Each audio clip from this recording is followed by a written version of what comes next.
Willful Virgin, Essays in Feminism by Marilyn Frye. Part 3, Making Worlds of Sense.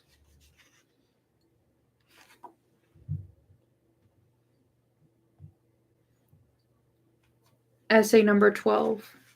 Willful Virgin, or Do You Have to Be a Lesbian to Be a Feminist? 1990. The connection between lesbianism and feminism has made many women nervous. Many believe that if they associate themselves with feminism, they will be associated with lesbianism, and for some, that is a frightening, even a disgusting thought. There is fear of being suspected of approving of lesbians or lesbianism, fear of being identified with lesbians, fear of being suspected of being a lesbian, fear of being a lesbian. And there is anger at lesbians for being present, active, and assertive as feminists, and for insisting on a connection between lesbianism and feminism. I will directly provoke and address these fears and this anger here. They are homophobic, more specifically, they are gynophobic and lesbian hating, and they make me impatient. I am going to speak plainly, out of impatience, and also out of my own peculiar and slightly perverse optimism. Every term in my feminism classes, a time comes when heterosexual women students articulate the question, do you have to be a lesbian to be a feminist? I don't know how much other teachers of women's studies hear this question. My classroom is a situation which brings the connection between feminism and lesbianism to one's attention. I am a lesbian. I am, quote unquote, out to my women's studies students, and I expose them to a great deal of strong and empowering feminist thinking by feminists of many cultures and locales who are lesbians. In the classroom, this question signals our arrival at a point where newcomers to feminism are beginning to grasp that sexual acts, sexual desire, and sexual dread and taboo are profoundly political, and that feminist politics is as much about the disposition of bodies, the manipulation of desire and arousal, and the bonds of intimacy and loyalty, as it is about gender stereotypes, economic opportunity, and legal rights. In my classes, this question is a moment of students coming to terms with the fact that the political is indeed personal, very personal. But what goes on in my class is clearly not the only thing that gives rise to this question. For many students, it has already arisen outside this class. They have elsewhere encountered people who apparently believe that if you are a feminist, you must be a lesbian. Some students have been just waiting for the chance to pose this question. I usually ask women in my women's studies classes if they have ever been called lesbians or dykes or been accused of being lesbian, and always many, often a majority, say they have. One woman was called a lesbian when she rejected the attentions of a man in a bar. Another was called quote unquote butch when she opened and held a door for a male friend. Another was asked if she was a lesbian when she challenged a man's sexist description of another woman. A woman told her date that she did not want to have sex with him, and he called her a dyke. A young woman told her mother that she was going to Washington, D.C. for the big pro-choice march. Her mother, disapproving and fearing for her daughter's safety, said, quote, "Oh, so now you're going to go off and become a lesbian?" End quote. A woman who divorced her husband and lives on her own is gossiped about in a way that spreads the suggestion that she is a lesbian. A woman says she is frequently assumed to be a lesbian because of her athletic build and refusal to wear skirts. A woman who does not experience sexual arousal or orgasm with her husband is quizzed about her being about her lesbian tendencies by her doctor and her therapist. A woman reports that her friends refer to her women's studies classes as her quote-unquote lesbian class. Several other women say some of their friends do that too. The message of these exchanges is clearly that a woman who is feminist or does anything or betrays an attitude or desire which expresses her autonomy or deviance from conventional femininity is a lesbian. Hearing this message in these contexts, women are likely to quote unquote consider the source. The message has come from people who are anti-feminist, misogynist, or at least unreflective defenders of male privilege or the gender status quo. One might think they are inventing this equation, just to intimidate women who are quote unquote out of line. But it is more complicated than that. these are not the only people who suggest to newly feminist women that they can't be feminists without being lesbians. Paradoxically, some heterosexual feminists suggest the same thing to them in many ways. Consider what may go on, what often does go on, in the context of women's studies in universities and colleges. In a women's studies program somewhere in the US, students register with the Women's Studies Advisory Committee the complaint that their courses are not challenging and radical enough, and a key faculty member surmises that the students who are dissatisfied are lesbian. The dissatisfied students, few of whom are lesbian, pick up on this response, and those who are not lesbian learn that they are out of step because they want their radicalness and rebellion nurtured and they are not lesbian. Another example. Some students who have been exposed to the thinking and lives of feminist lesbians bring ideas from there into a women's studies course, and those ideas are denigrated by that teacher who identifies them as ideas only a lesbian separatist would consider. Some of those students are not lesbian, and yet they have considered those ideas and found them interesting, even compelling, and have found themselves empowered just by thinking about those ideas. They are being told these ideas belong to lesbians, and heterosexual women don't believe those things or even take them seriously. In many women's studies contexts, students are exposed to heterosexual feminist teachers, and sometimes closeted lesbian teachers who are passing as heterosexual, who model conformity to man-made norms of femininity in appearance, bearing, and voice, who argue against any action or politics that would alienate men or non-feminist women, who do not model, approve, or encourage any radical insubordination or blasphemy against men and their gods, any uncareful enactment of anger. In academic settings, it is common that women see these things modeled, hear the violences of men against women Hear the violences of men against women unqualifiedly named and condemned, and hear witty mockery of men's arrogances only by feminists who are lesbian, usually students, more rarely teachers. In colleges and universities in the US, there is now, after 20 years of hard work, a great deal of feminist knowledge and analysis available to students, and there are many eagerly acquiring a rich understanding of women's subordination in US cultures. Students who are exposed to the well-known data on wife battering, street rape, and acquaintance rape, pornography, child sexual assault, incest, and other violences against women, and to any deep and acute feminist analysis of the patriarchal structures of marriage, reproduction, and mothering, students who are exposed to feminist analyses of patriarchal religions and of mythology propagated by popular cultures in contemporary societies, students who understand something about women's paid and unpaid work in various modern economies and the practices and institutions which determine the accumulation and distribution of wealth, students who have some idea of the scope and intent of historical conspiracies against women, such as the Inquisition, the erasure of women from history, and the post-World War II propaganda campaign in the US to convert women workers into housewife consumers. Such students catch on that what we are dealing with here is profound, that it goes to the root of this society and what is called quote unquote civilization, and is etched into the deepest sources of our own thoughts and passions. They get it that any adequate response to this is going to require radical analysis, radical strategies, and radical imagination, and that rebellion will be dangerous and costly. Feminists in the academy have helped students to appreciate the character and magnitude of the problems. Students then look at these feminists for resources for responding to the problems: intellectual, spiritual, artistic, emotional, political resources. But when they express this need, they are often told, either implicitly or explicitly, that only lesbians crave radical analysis and radical solutions, and that only lesbians offer these. They are being told that a strong and angry feminism that will settle for nothing but going to the root of the matter belongs to lesbians. Heterosexual women associated with women's studies, to a great extent, leave the whole task of quote unquote being radical to lesbians, leave the burden, the hopefulness, and the excitement of pushing the limits to lesbians. They leave rage and ecstasy to lesbians.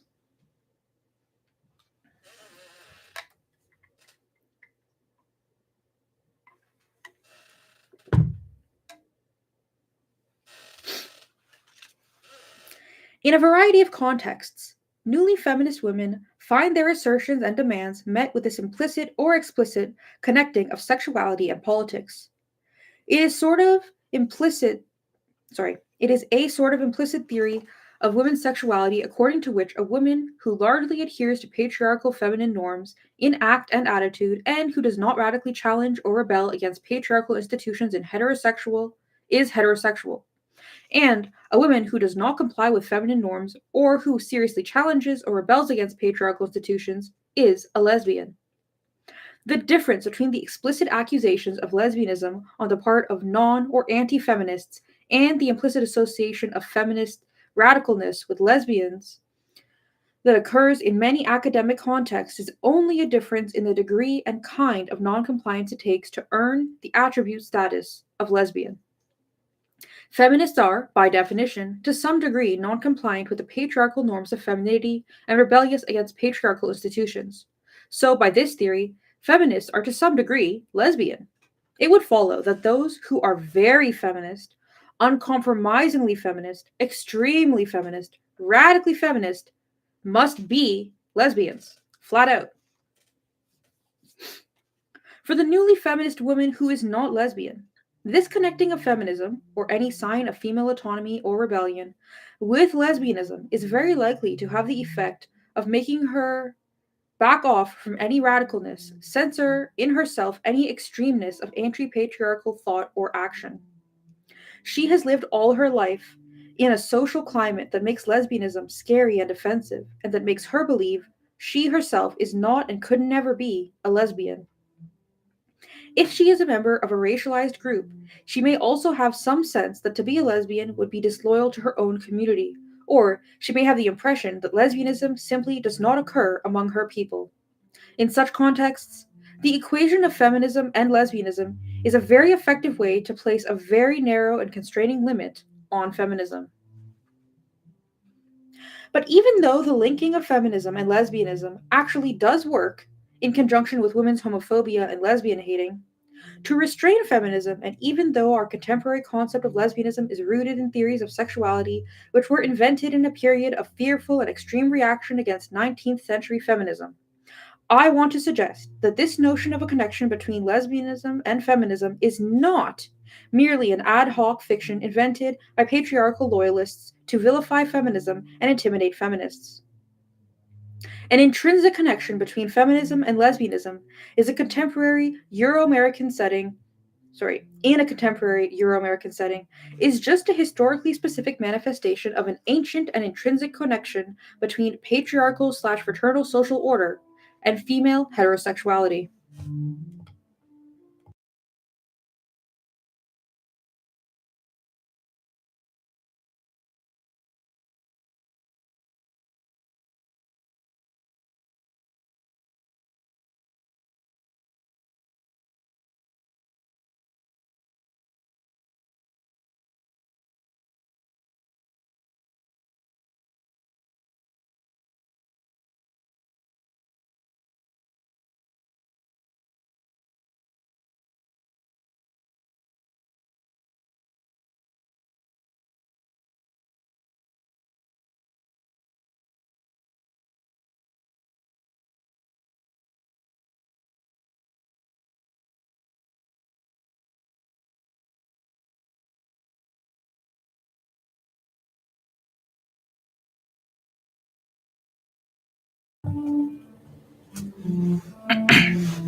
I believe that all feminist theory and practice eventually conveys one to this proposition.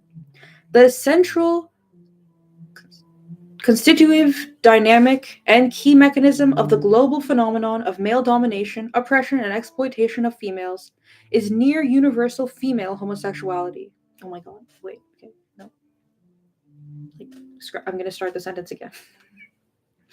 I believe that all feminist theory and practice eventually conveys one to this proposition that a central constitutive, dynamic, and key mechanism of the global phenomenon of male domination, oppression, and exploitation of females is near universal female heterosexuality.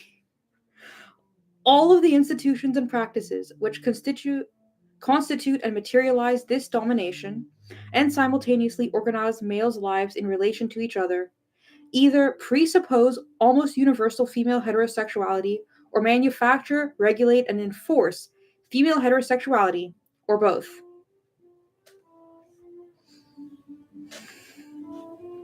In saying this, I am using a term, heterosexuality, which has a particular meaning in contemporary Euro American cultures and does not translate in any simple way into other cultural contexts. In some cultures, the physical intimacy between women, which we here think of as central to the concept lesbian, are not tabooed as they are here. They may not be socially recognized at all, even negatively. But in almost all cultures, for at least the last couple thousand years, to the best of my knowledge, virtually every woman is strenuously required by tradition, law, more, and taboo to be in some form of availability, servitude, or marriage to a man or men in which she is unconditionally and almost unconditionally sexually accessible to that man or men in the context of which she carries and bears his or their children. In cultures most shaped by male domination, wives, female slaves, or servants, compulsory sexual accessibility and service is of a piece with their economic and domestic service and subordination to the man or men to whom they are attached, and in some cases, to those men's whole fraternity, family, or clan.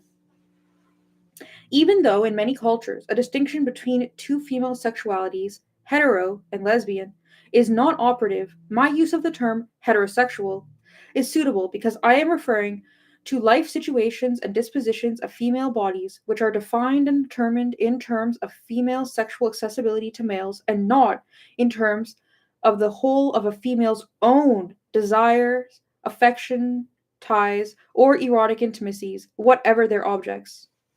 The point is that virtually all women in patriarchal cultures are rigorously required to be sexual with and for men. When I speak of quote unquote the patriarchal institution of female heterosexuality, end quote, and suggest that in some sense, quote unquote, it exists widely across cultures and time, I speak of a nearly global pattern using a term which strictly designates just one of its local manifestations.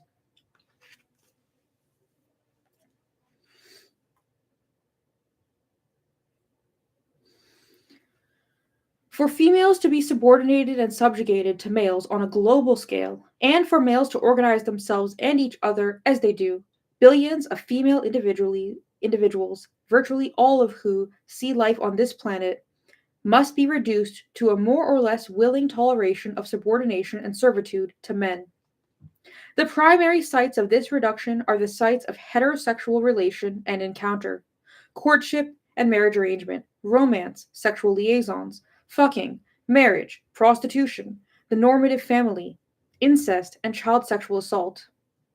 It is on this terrain of heterosexual connection that girls and women are habituated to abuse, insult, and degradation, that girls are reduced to women, to wives, to whores, to mistresses, to sex slaves, to clerical workers and textile workers, to the mothers of men's children.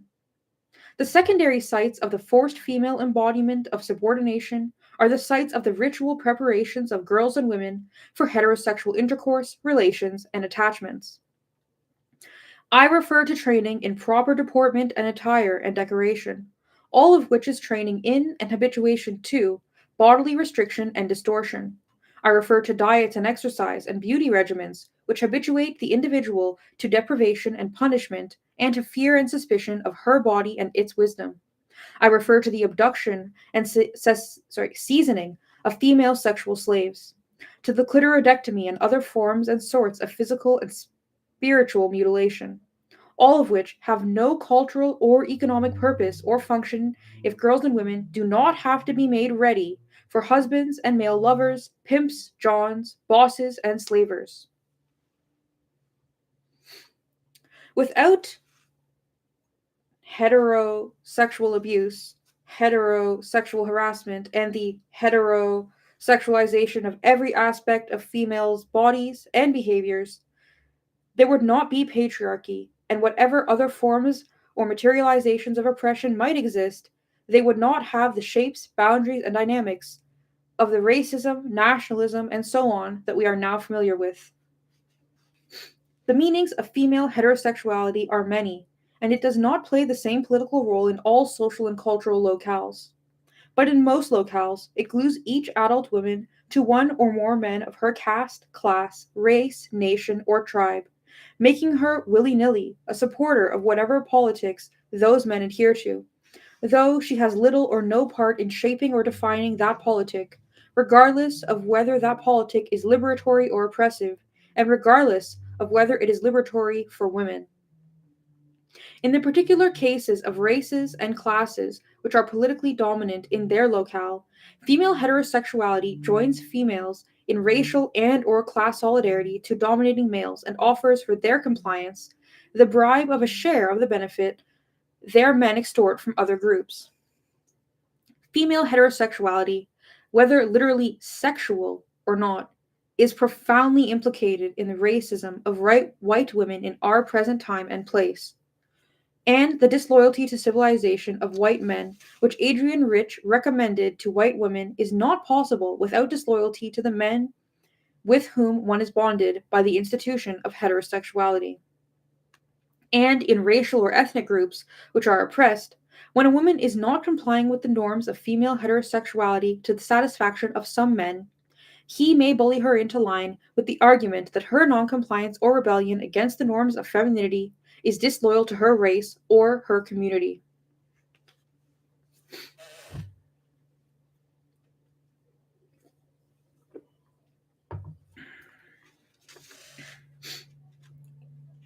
Lesbian feminists have noted that if the institution of female heterosexuality is what makes girls into women and is central to the continuous replication of patriarchy, then women's abandonment of that institution recommends itself as one strategy, among others, in the project of dismantling patriarchal structures. And if heterosexual encounters, relations, and connections are the sites of the inscription of the patriarchal imperatives on the bodies of women, it makes sense to abandon those sites. And if female heterosexuality is central to the way sexism and racism are knit together in strange paradoxical symbiosis, it makes sense that non participation in that institution could be part of a strategy for weakening both racism and patriarchy.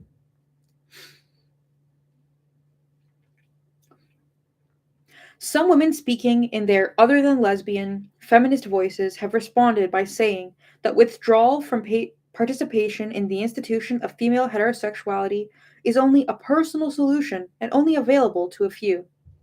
They have said it is not a political nor a systemic strategy. I think, on the contrary, that it can be a systemic strategy because female heterosexuality is not a given in nature, but is actively and continuously constructed. If women take the construction of ourselves and the institutions and practices which determine and govern us into our own hands, we can construct something else. Commitment to the naturalness or inevitability of female heterosexuality is commitment to the power relations which are expressed and maintained by the institutions of female heterosexuality in patriarchal cultures around the world. It is also, by postmodern lights, ahistoric and essentialist. People who have power maintain that power partly by using that power to make its own historical conditions ahistorical.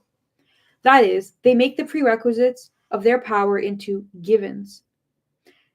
They naturalize them. A vital part of making generalized male dominance as close to inevitable as a human construction can be is the naturalization of female heterosexuality.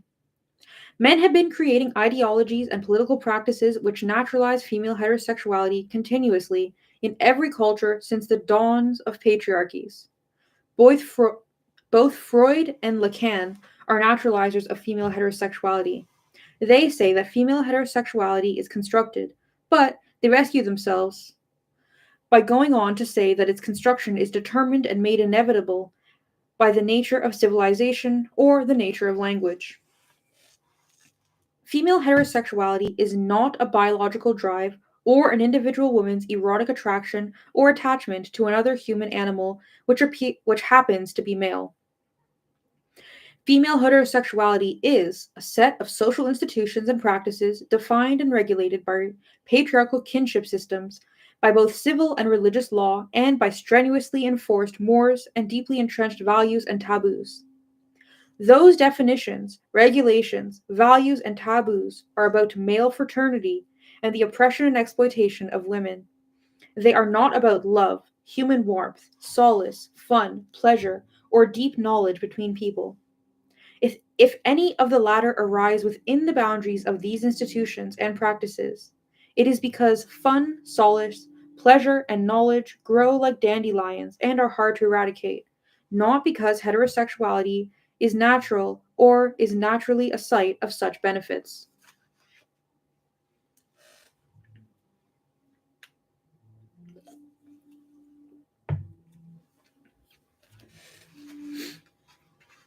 So, is it possible to be a feminist without being a lesbian?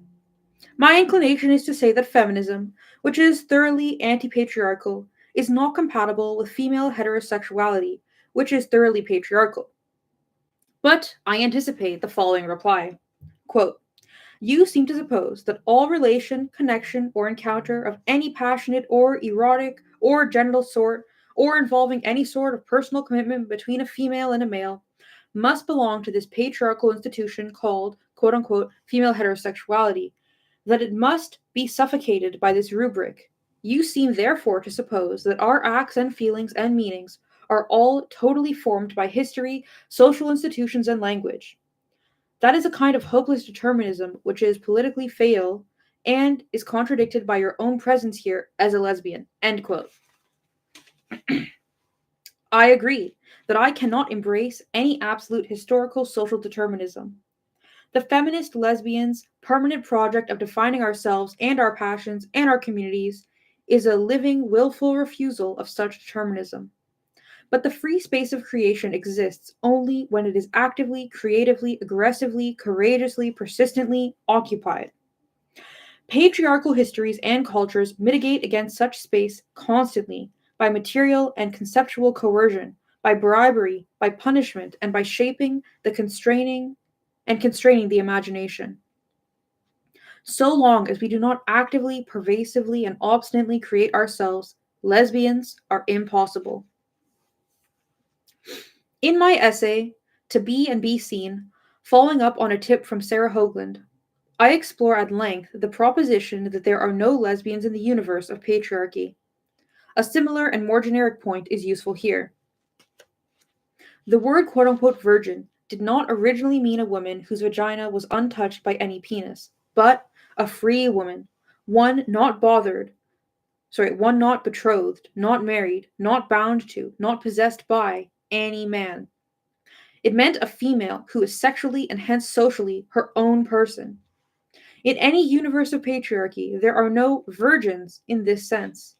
Even female children are possessed by their male kin and are conceived of as potential wives.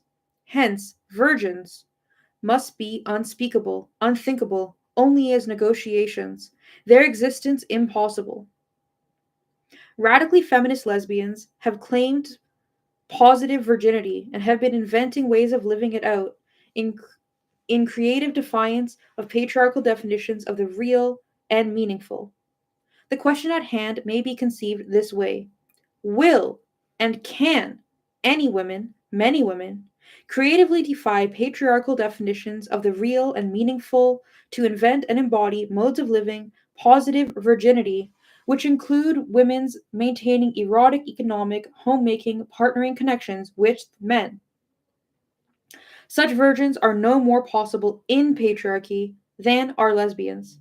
And if they impossibly bring themselves into existence, they will be living lives as sexually, socially, and politically outlandish and unnatural as the lives undertaken by radically feminist lesbians. What must be imagined here is females who are willing to engage in chosen connections with males who are wild, undomesticated females, creating themselves here and now.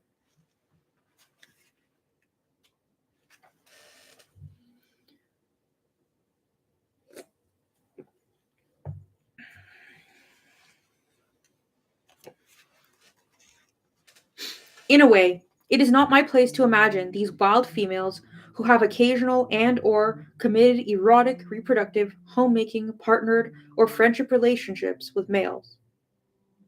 The work and the pleasure of that imagining belongs to those who undertake to invent themselves thus. But I do have a vivid, though partial, image of them.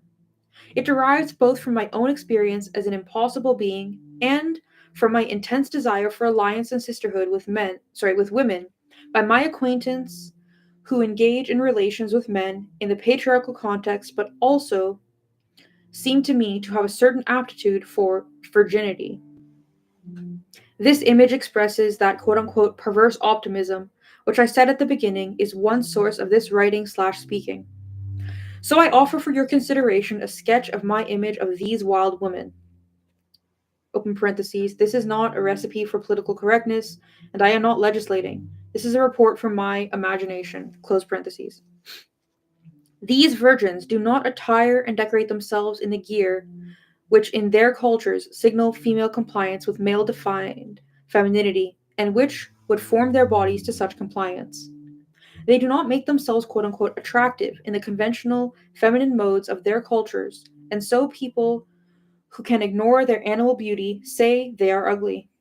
They maintain as much economic flexibility as they possibly can to ensure that they can revert to independence any time economic partnership is binding them to an alliance less than fully chosen. They would no more have sex when they don't expect to enjoy it than they would run naked in the rain when they don't expect to enjoy it. Their sexual interactions are not sites where people with penises make themselves men and people with vaginas are made women.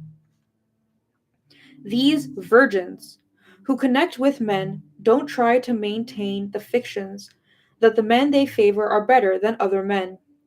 When they are threatened by people who feel threatened by them, they do not point to their connections with men as soothing proof that they really aren't man haters. They don't avail themselves of male protection. They do not pressure their daughters or their mothers, sisters, friends, or students to relate to men in the ways they do so they can feel validated by the other women's choices. They never consider bringing any man with them to any feminist gathering that is not specifically meant to include men, and they help to create and defend, and they enjoy, women only spaces.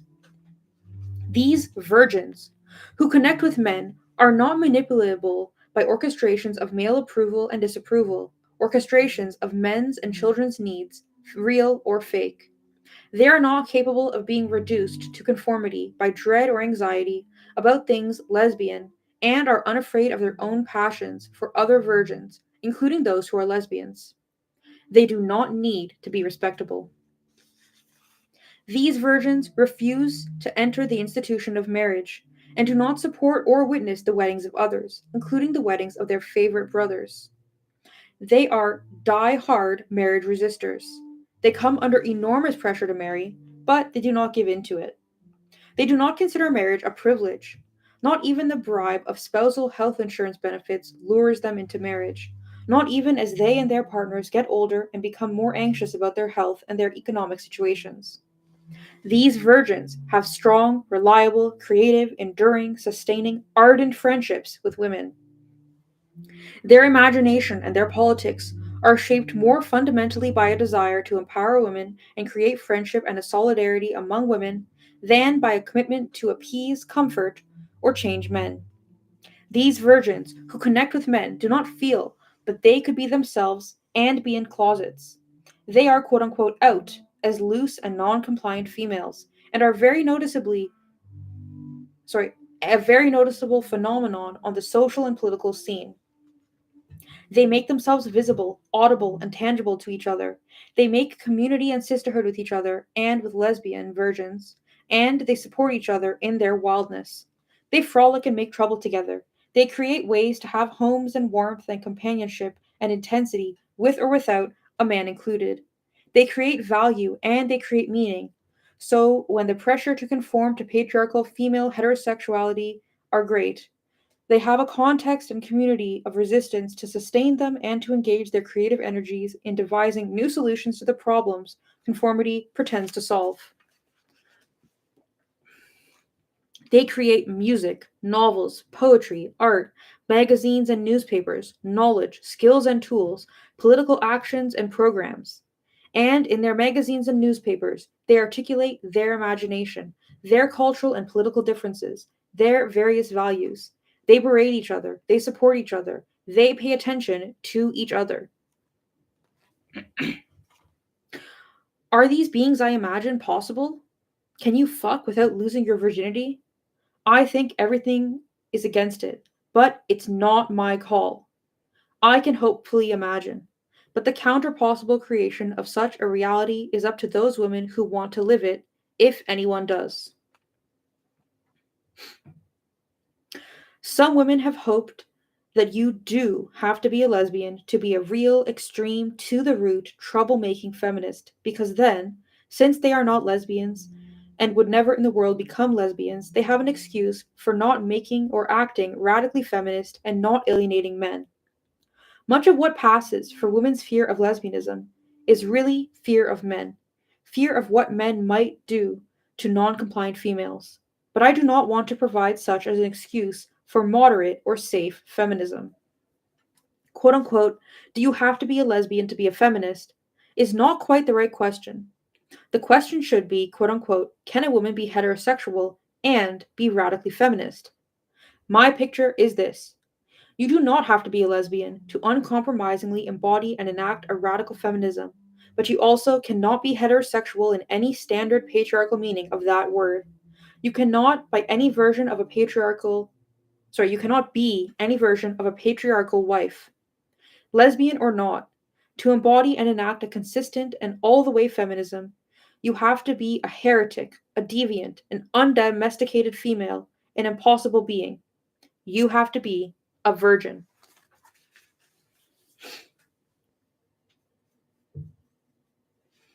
I'm going to read the notes now because they're like full sentences. So the first note. This is a slightly revised version of a speech I gave titled, Do You Have to Be a Lesbian to Be a Feminist? At the National Women's Studies Association annual conference in June 1990 in Akron, Ohio. I was invited by one of two speakers in a plenary session, which I was told would be on lesbianism, feminism, and homophobia, though when the programs came out, there was another title given to the session, a title which did not include the word lesbian. The original speech was published in Off Our Backs in the August/September issue 1990, and sparked a flood of very critical letters to the editor from women who had thought I was answering the title question, yes. I am happy to acknowledge Carolyn Schaefer's help in thinking through and crafting these reflections, and I am indebted also to the discussion with Maria Lugones, who helped me have the courage to cut through some confusions. Second note. In some cultural contexts, this intimacy would not be considered sexual. Indeed, in my own time and place, it is difficult for some people to think of intimacy between women as really sexual.